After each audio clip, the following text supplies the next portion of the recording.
we left off last time? We finished this slide. Pancreas. We are to the liver. So remember we said that the liver is one of the accessory organs of the digestive system, and it produces a substance called bile, which is important in helping in the digestion of fats, so lipids.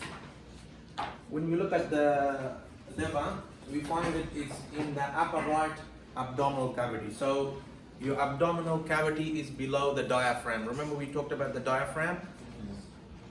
That muscle, thick muscle that separates the lungs, heart, which we call the thoracic cavity here. And below is the abdominal cavity. So when we look at the abdominal cavity, we find that the liver is sitting here on the upper right side. So this is where the liver is.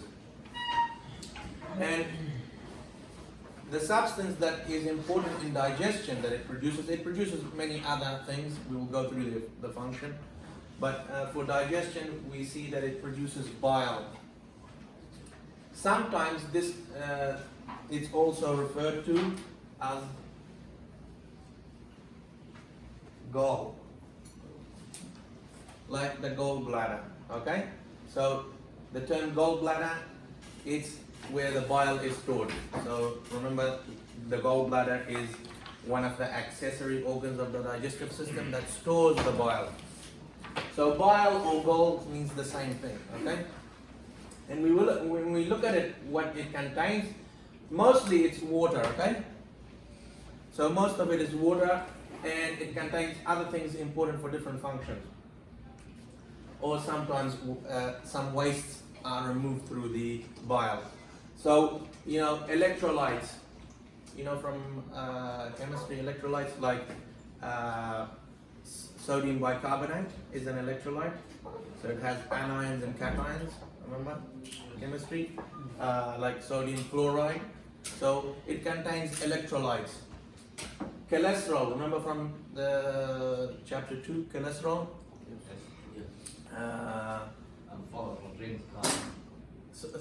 So it's a 4 carbon ring lipid, remember? Yes.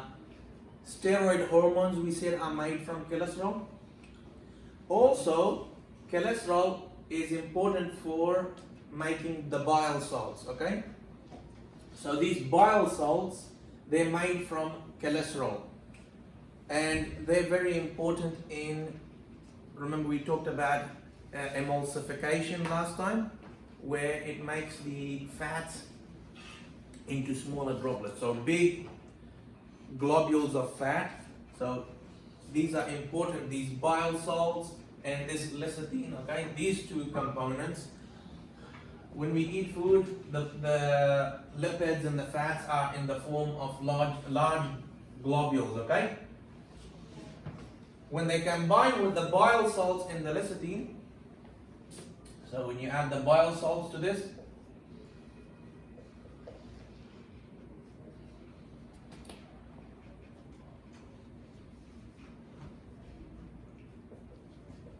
when you add those two to it, what happens is, so let's just make a shape of that like that.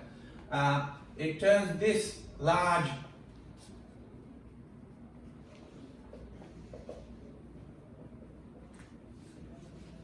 into smaller.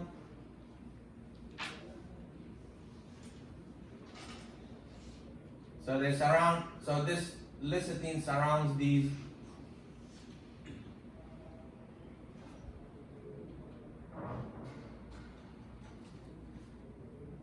the lecithin and the bile salts surround the smaller droplets, preventing them from forming the large globule again, okay?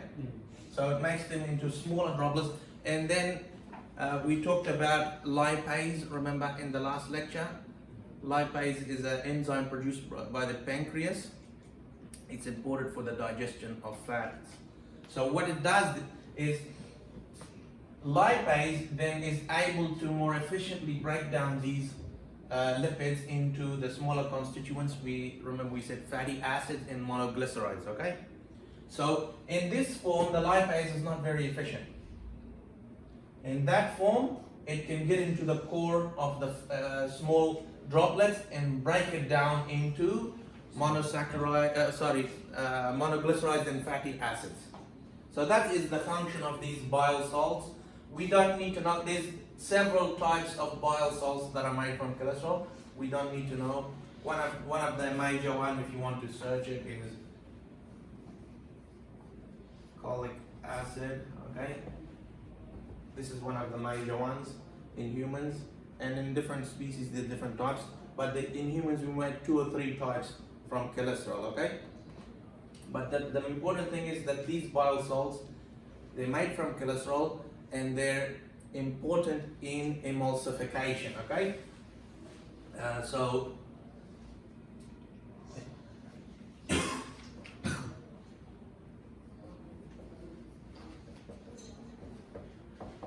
this process is emulsification, okay? When you add the bile salts to the large fat globules, it converts them into these smaller droplets.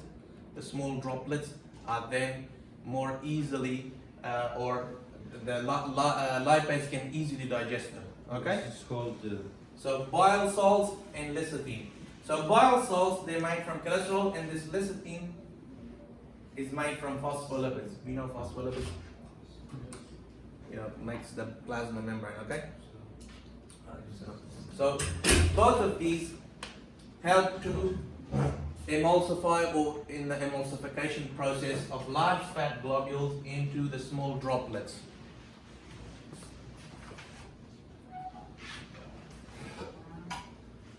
And this way, if you have, say, the lipase, can break this down, okay? So the lipase can then act on this more efficiently. So in terms of wastes, so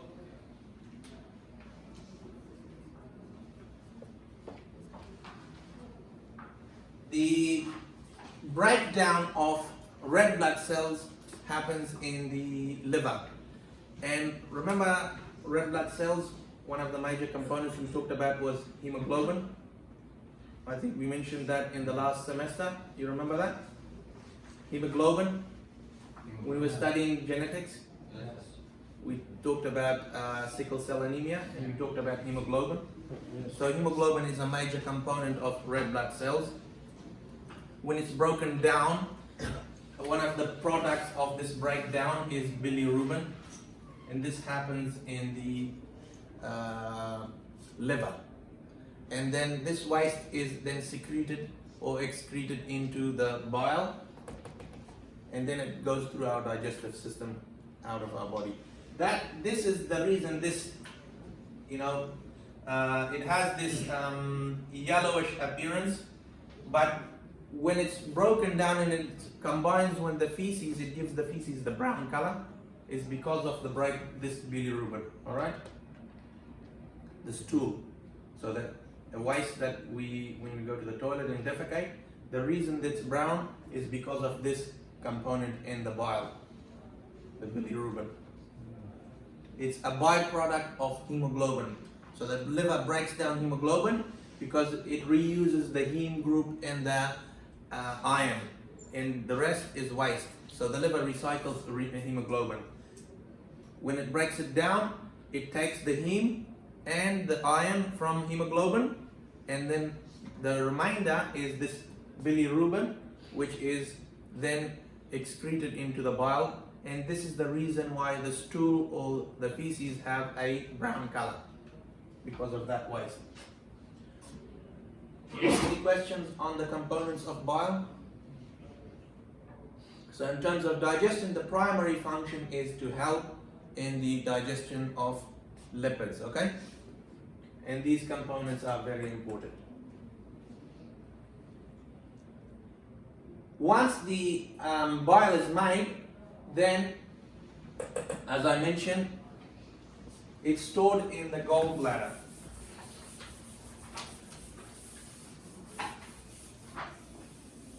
the gallbladder is attached to the liver itself. You can see it here on the image. So this is the gallbladder, okay? This greenish organ. So it's like a sac, small sac connected to the liver through a duct. So when the bile is secreted into the gallbladder, it acts as a storage. Also, it acts to concentrate it. So it removes some of the salts in water to make it more concentrated. So it acts to concentrate the bile until we eat food and when we need it. So you have already bile in the concentrated form, and when we eat food, the gallbladder contracts, releases the bile into the duodenum in the small intestine through a bile duct. So it's not shown here, but let me see. Here we go.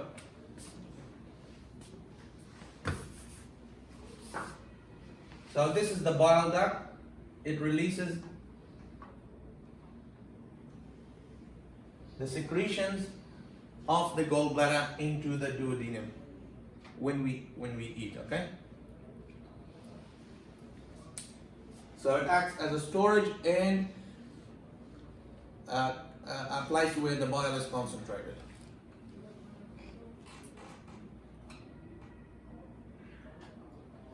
So just to recap on the duct, remember we talked about the pancreatic duct, that the juices of the pancreas are released into the small intestine, into the duodenum. Yes. So what happens is that the pancreatic duct and the duct that's coming from the gallbladder, they combine into what's called a common duct. Both of them join together and they feed into the duodenum. Okay? So here when it's talking about a common duct, the common bile duct, which it joins into the pancreatic duct, and that is then directed to the duodenum. Okay? Any questions? So as I mentioned, the reason this gall is also referring to the bile. Same.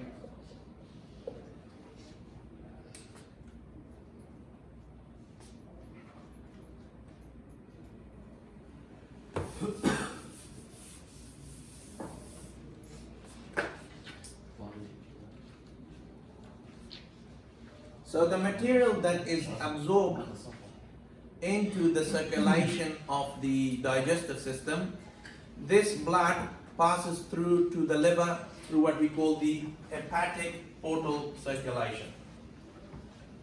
So it comes from the most of the organs of the digestive system and the spleen, and then the blood, before it goes back to the heart, it passes through the liver. Now in the liver, the raw materials of the that we absorb are further processed and metabolized before they enter the main circulation. So that we don't need to talk about what processes happen, but the general function is that raw materials that are absorbed in the digestive system are then processed further in the liver before they go throughout your circulation. And the blood from the liver is then passed into this vein, this large vein called the inferior vena cava. This goes directly to the the right atrium, okay? The right atrium. Have you studied the heart? Yes. Circulation? So remember the heart has 4 chambers? 2 upper chambers, 2 lower chambers? Yes. The right side is deoxygenated blood, left side oxygenated. So the blood coming from the liver will then enter the inferior vena cava, which then enters the right side or the right atrium of the heart. This is deoxygenated blood, okay? The liver also is important. So if you, in terms of clinical significance, some drugs that we take in, some medication that you're given, are called prodrugs. That means they're not active yet. Once you eat them or you take them in, they must be processed in the liver to become activated. So the liver is important in activating some drugs that we take. Sometimes some drugs are deactivated in the liver, so you cannot take them orally. They have to be either given under the skin or under the tongue. So you have to be careful what type of drug it is. If it's a drug that you want orally, that has to be activated in the liver. So these type of drugs are known as prodrugs. They're not active yet, so they must be processed in the liver. Some drugs that you can take orally and there's no effect in the liver. And some drugs are deactivated in the liver, so you cannot take it orally. So that's the clinical significance of drugs. You must be careful, what type of drug and how to administer it, and you will learn about this later on. Okay?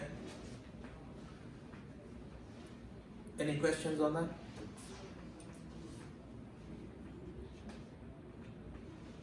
So, as I mentioned, the liver has many other functions. It is a place of storage. It stores vital vitamins that your body needs for different functions. So, A, D, E, K. Iron, remember, we need iron in our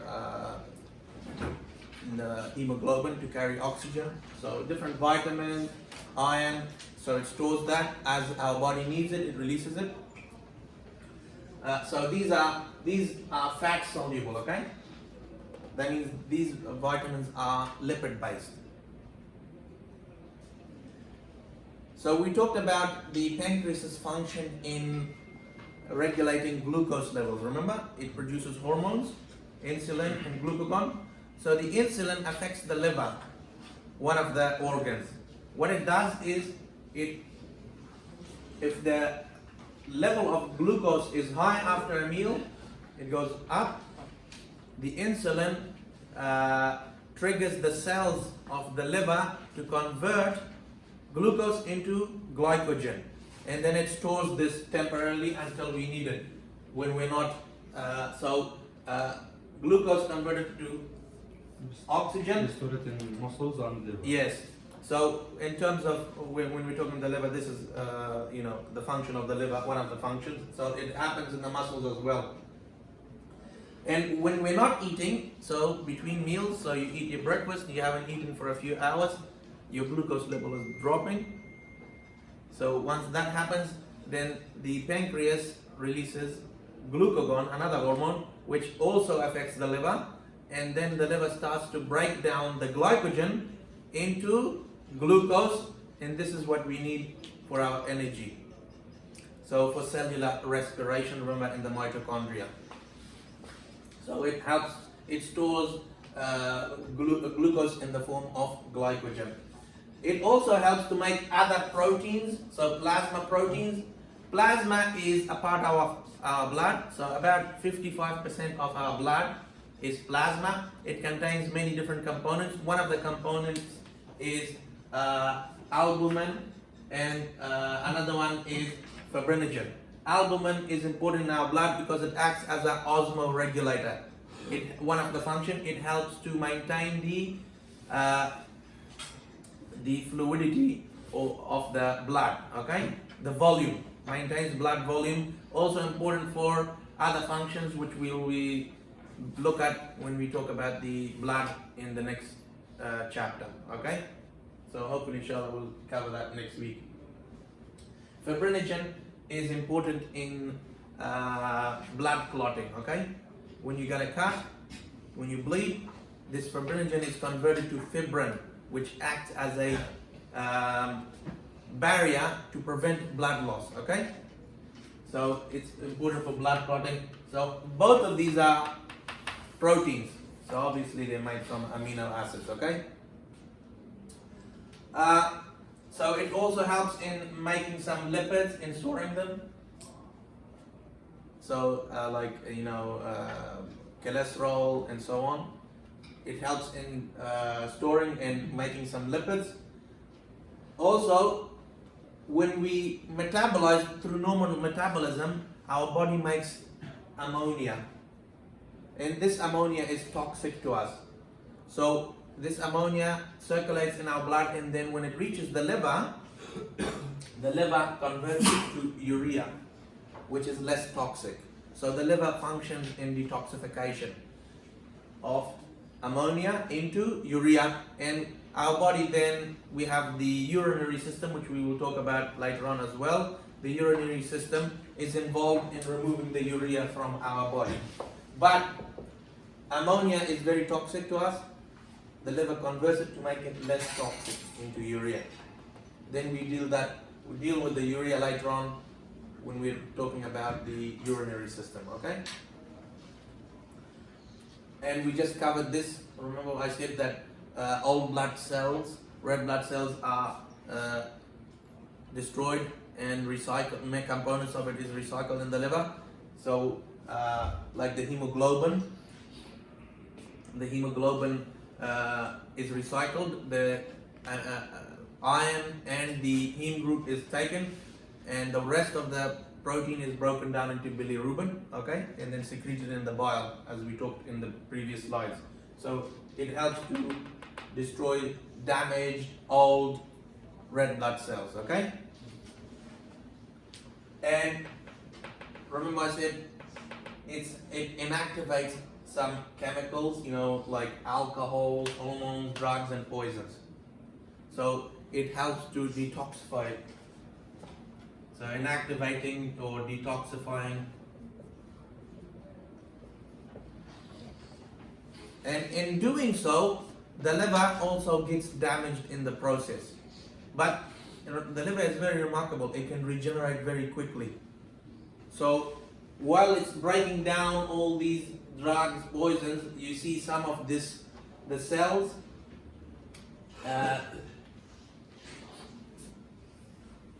some of the liver cells die. But the liver is very remarkable. It can regenerate. And I've seen some documentaries where they actually take the liver, half of the liver, and transplant it into another person, and that person will grow, the donor will regrow a full liver again, and also the receiver will have a new liver as well. So it's a remarkable organ. It can take a lot of damage. But I mean, if you're alcoholic and you've been drinking alcohol, you're gonna get what's called liver cirrhosis, damage of the liver. What happens is, if you damage the cells a lot, you get scarring. It's the liver is replaced with connective tissue, scar tissue, and people lose function of the liver and they need transplants. Or people's liver is fatty, or they have sometimes infection with viruses can damage it, hepatitis and so on. So the liver is very important in detoxifying, but in the process, some of the cells can die, but the liver can regenerate itself. So it's a very remarkable organ. Okay? Any questions on the other functions of the liver? There's a lot of them. Very important organ. Okay, so let's have a look at the reaction, and we covered this before. Yeah. I'll just quickly go through this again. This table here actually summarizes all these in a good way that you can easily understand. So it gives you the enzyme and what type of molecule it's digesting. So for carbohydrates, remember we got salivary amylase, pancreatic amylase, and we have intestinal enzymes. The amylases, so if it's salivary, obviously it's produced in the saliva, function is in the mouth. Pancreatic, in the pancreas, and the function is in the small intestine. Both of them convert polysaccharides into disaccharides. So the amylases. Final conversion of the disaccharides into monosaccharides, e.g. glucose, for example, is done by intestinal enzymes. Okay, there is many enzymes, so we're just going to generally call them intestinal enzymes. They will be specific for each type of molecule. Okay, so one molecule does not, convert every type of disaccharide. So, for example, for maltose, the enzyme will be maltase. Okay. For sucrose, I think it's called sucrase. So it depends on the type of disaccharide. So final conversion is done by intestinal enzymes.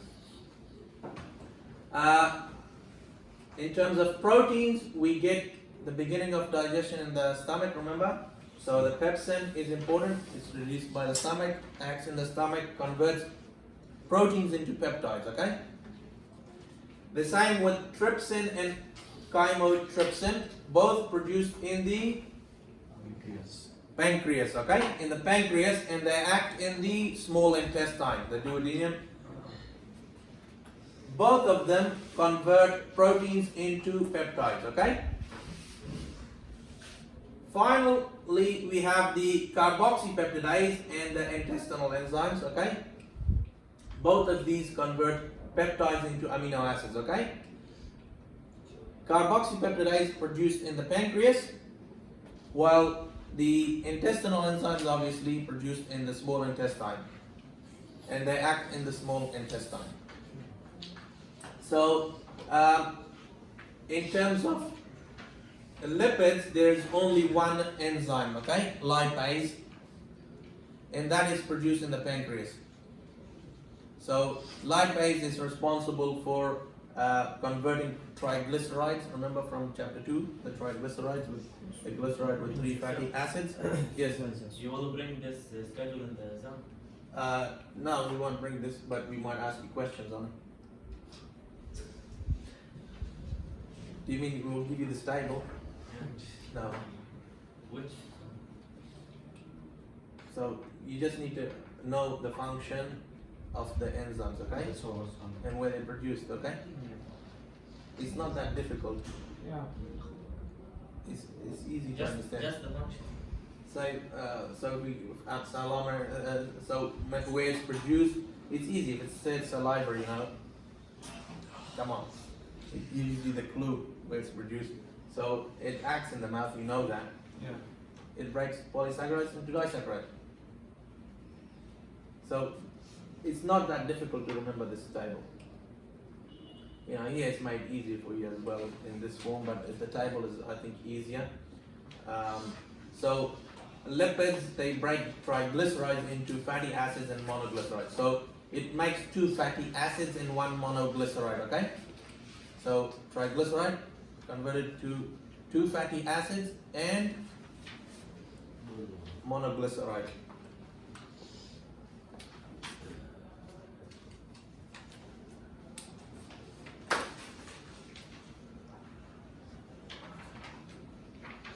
Any questions on that?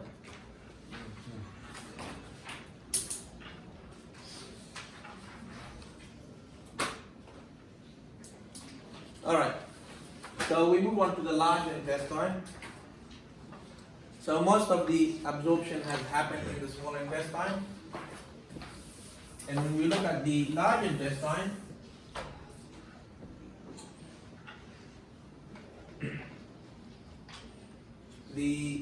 it's much shorter in length, half the length of the small intestine.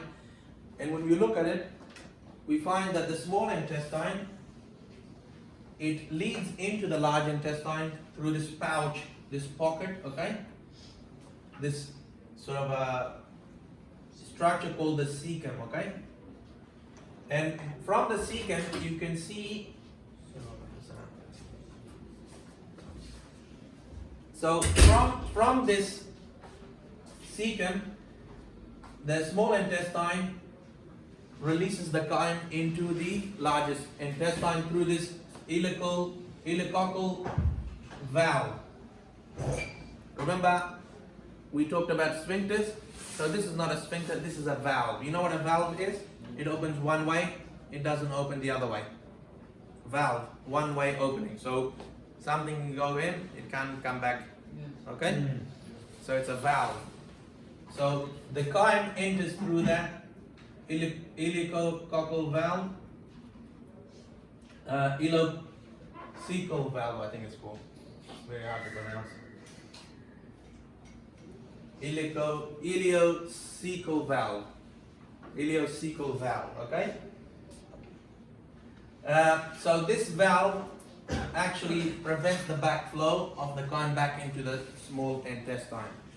So it's released into this first portion called the cecum, and then when we look at the cecum, we find this structure called the appendix, and this is medically very important because you can get infection of this. So this finger-like protrusion here. There's no real known function for it,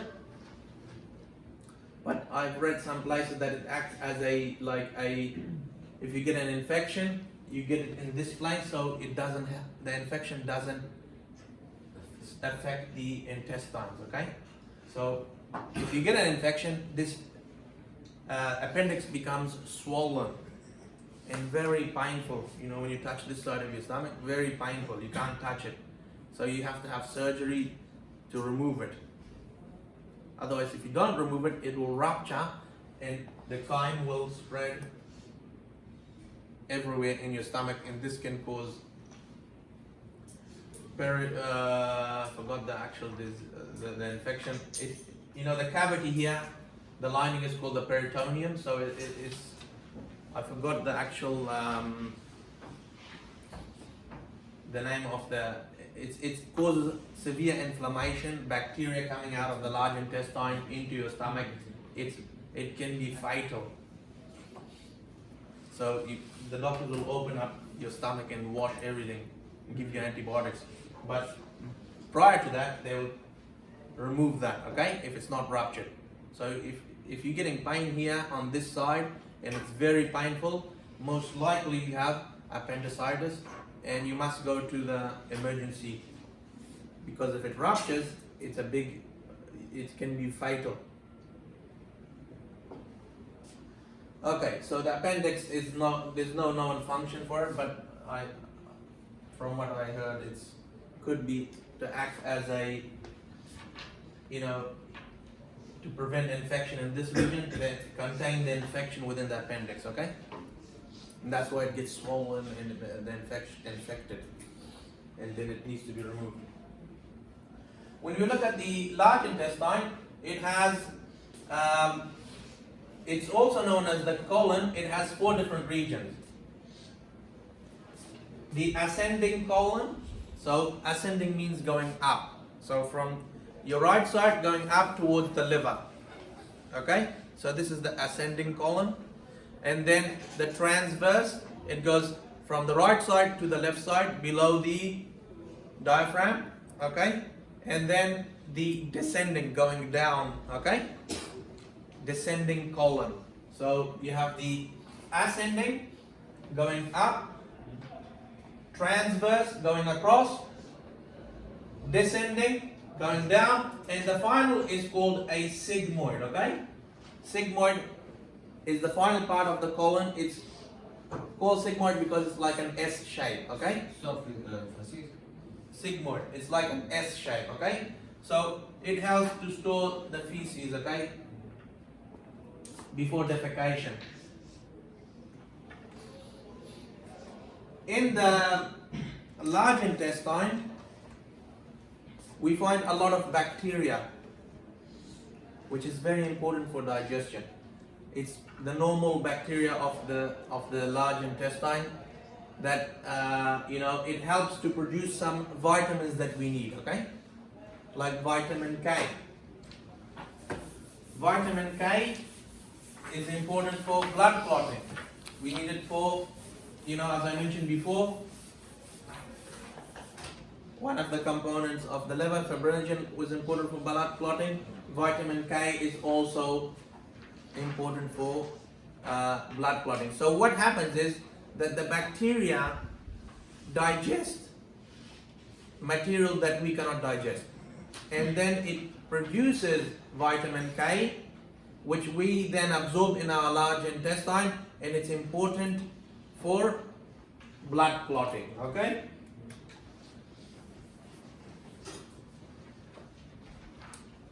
If you lose the bacteria, if something happens to the bacteria of the large intestine, this can be a serious problem, because what can happen is other harmful bacteria can take their place and cause infection. So these bacteria that are living in our large intestine, they do not harm us. We live in a relationship with them, with a symbiotic relationship where they benefit from us and we benefit from them, and they're very important. So that's why antibiotics can sometimes give you diarrhea, some antibiotics, because it can kill the normal bacteria in your stomach, which is bad. You know, you don't want to kill those bacteria. And in some instances, some people, they lose the bacteria in their large intestine. They do transplant of actual, it's called a fecal transplant. They take some of the feces from another person and transplant it into the patient and restore the normal bacteria from another person. And it helps to stop. Sometimes if they lose bacteria, it can affect the large intestine, and people can bleed from the large intestine. So it's important, this bacteria, for proper functioning of the digestive system.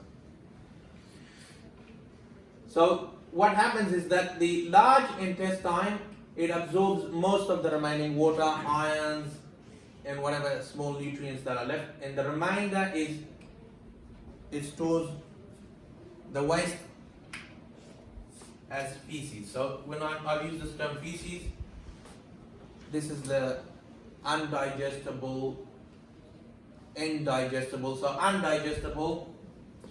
undigested means that we didn't digest it. Indigestible means that we cannot digest. Okay? So the two terms means different things. Undigestible, undigested, we didn't digest it. Indigestible, we cannot digest. One of the things that we cannot digest is cellulose. Okay? Cellulose we cannot digest. So it will contain a lot of those things, and it will contain bacteria in there as well, because the bacteria lives in the large intestine. They're always, multiplying, growing.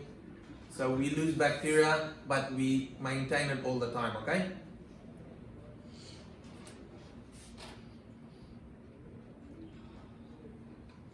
Any questions on that?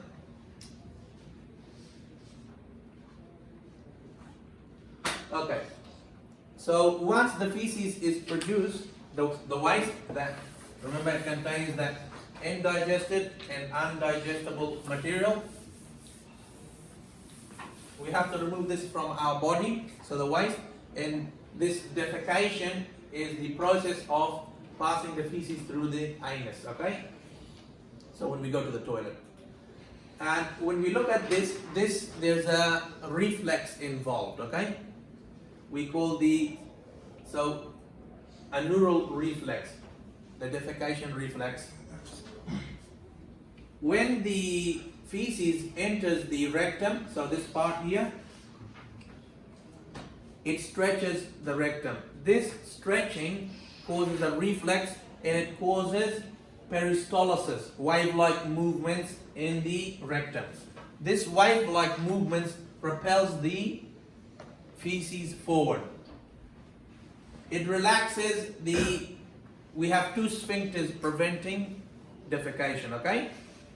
So the sphincters are important. We have a internal anal sphincter. This one is smooth muscle. So it's involuntary. Okay? We have no control over it. And then we have the external anal sphincter here. So this one is voluntary, it's skeletal. So internal is very hard to see here. So we got the internal sphincter and then external ones. Okay? internal, external. You know, when you feel like going to the toilet, this is because of the neural reflex causing you to go to the toilet. Now, when we're young, you know, babies born, we have no control over this sphincter. So that's why you wear nappies, you know, or diapers or pampers, whatever you call them, because we are not trying to control this external. As soon as the feces enters that, it's gonna come out, okay? But as we get toilet trained, we have control over the external anal sphincter. So, you know, you're not just gonna go to the toilet in the middle of the classroom, are you? So if we have control over the sphincter, we can prevent defecation until the right time and right place. Yes. So we can control it in external and internal or just external? External one. Just External. Yeah. When that internal one is relaxed, you have to go to the toilet. So what happens is, then when you relax that external, when all those sphincters are relaxed, the defecation or the neural reflex causes the peristaltic movement, okay? The smooth muscles, and then you get defecation, removal of the waste from the body, okay? So the contraction is peristaltic. Remember, wide contraction of the smooth muscle.